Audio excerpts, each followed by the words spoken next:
សួស្តីបងប្អូនមកដូរវ៉ានកន្លែងមួយទៅបងប្អូនគាត់បាក់ក្បាលបាក់ទ្រក់មុខអស់ហើយថាគេមកដូរមិនឲ្យទ្រក់អស់ឥឡូវខ្ញុំដោះដូរថ្មីគាត់មកឈុតប៉ុន្តែអត់មានពណ៌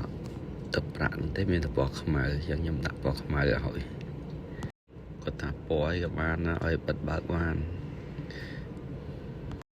អានេះឡើយខ្ញុំដោះវាបងប្អូនធ្វើអាហ្នឹងទៅមានធូលគ្រប់គ្រាន់បងធូលវាតែធូលទីបនឹងដោះមកហើយនឹងយើងមើលថាផតណាដូចគ្នាហើយ replace ផតហ្នឹងហើយណាគម្របខាងក្រៅហ្នឹងទៅវាដូចគ្នាទេគម្របខាងក្រៅភាគច្រើនត្រូវគ្នា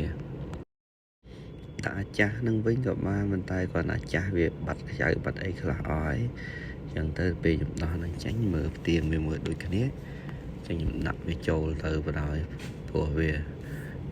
អានឹងដូចគ្នាហើយយើងមើលសៀលវាយ៉ាត់ភ្លេចសៀលអានឹងអត់ភ្លេចសៀលតិចហើយខ្ញុំលុកទៅសៀលវានៅក្នុងហ្នឹងចឹងខ្ញុំដាក់នេះមិនដាក់សៀលទេមួលវារត់ទៅជាប់នៅខាងហ្នឹងហើយសៀលវាជាប់ក្នុងស្រាប់និយាយអាហ្នឹងរត់ទៅមកតឹងដៃមានសៀលកស៊ូនៅខាងក្នុងហើយមិនទៅរត់ខ្លាំងពេកបែកកស៊ូហ្នឹងទៅជួនកាលលិចវិញឯងឥឡូវដោះកដាលអត់ចេញទៀតដោះតែចេញខ្ញុំគោះវាចេញលើទុកវាសិនធ្វើខាងមួយទៀតហើយសិនខ្ញុំមកដោះកដាលវិញឥឡូវខ្ញុំតោមកខាងពួកអាវ៉ាន់3ហ្នឹងបងប្អូនភាគច្រើនគេលែងធ្វើ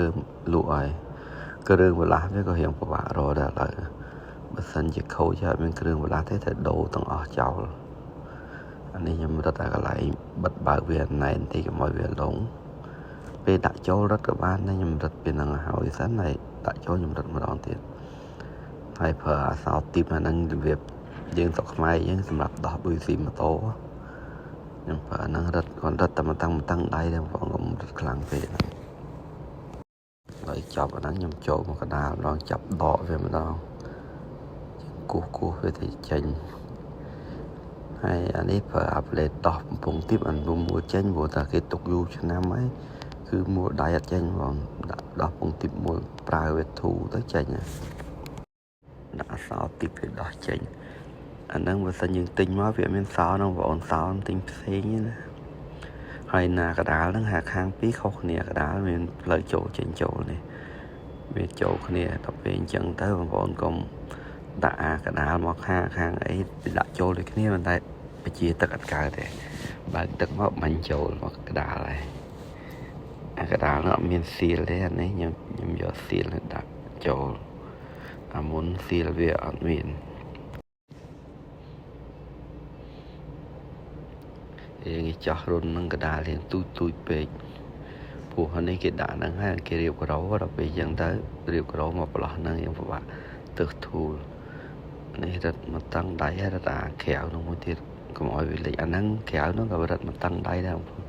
មិនខ្លាំងព្រោះវាកស៊ូរងនេះហើយនេះខ្ញុំចាប់ដើមរត់ឲ្យអស់ខ្ញុំដាក់កងវាចូលវិញអាកងធ្លាប់បាំងគេនិយាយដាក់ហ្នឹងទៅដើម្បីកុំឲ្យឃើញអាក្រក់មើលហ្នឹងយើងដាក់អញ្ចឹងហើយដាក់អាស្ទះបាំងខាងក្រោយមួយទៀតហ្នឹងវាឃើញស្អាតវិញណាបដោខ្មៅហ្នឹងគឺវាស្អេបានទៀបខ្ពស់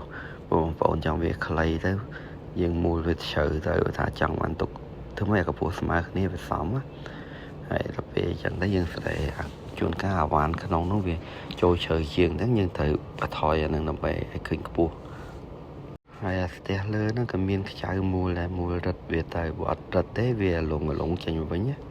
អានេះខ្ញុំមូលរឹតវា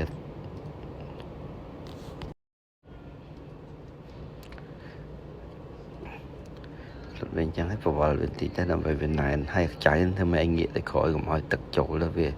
ច្រេះពុកលើក្រោយយើងចង់ដោះចង់អីវាពិបាកដោះដែរហើយខ្ញុំ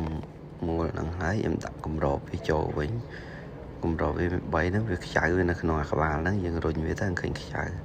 ខ្ញុំមកស្បងស្មានតែបាត់ខ្ចៅតែខ្ចៅវានៅជាប់នឹងក្នុងហ្នឹងក្បាលវាហ្នឹងស្មានតែបាត់តែខ្ចៅវាតែខ្ចៅវាដាក់នៅក្នុងក្របហ្នឹងយើងរុញទៅឃើញខ្ចៅអានេះខ្ញុំដាក់ឲ្យអស់ខ្ញុំទៅបើកទឹកខ្ញុំថេះវាហើយវាដើរ ត្រូវធម្មតាអត់បើជួនកាលបើកទៅខ្លាចវាអត់មានទឹកចេញទៅលើអញ្ចឹងណាបិទវាសិនចាំទៅបើកទឹកហើយបើកទឹកថេះឥឡូវថេះវាហើយទឹកវាចេញឲ្យធម្មតាហើយអរគុណច្រើនបងប្អូនកុំភ្លេចជួយ like ជួយ share វីដេអូខ្ញុំផងជម្រាបលាបាយបាយ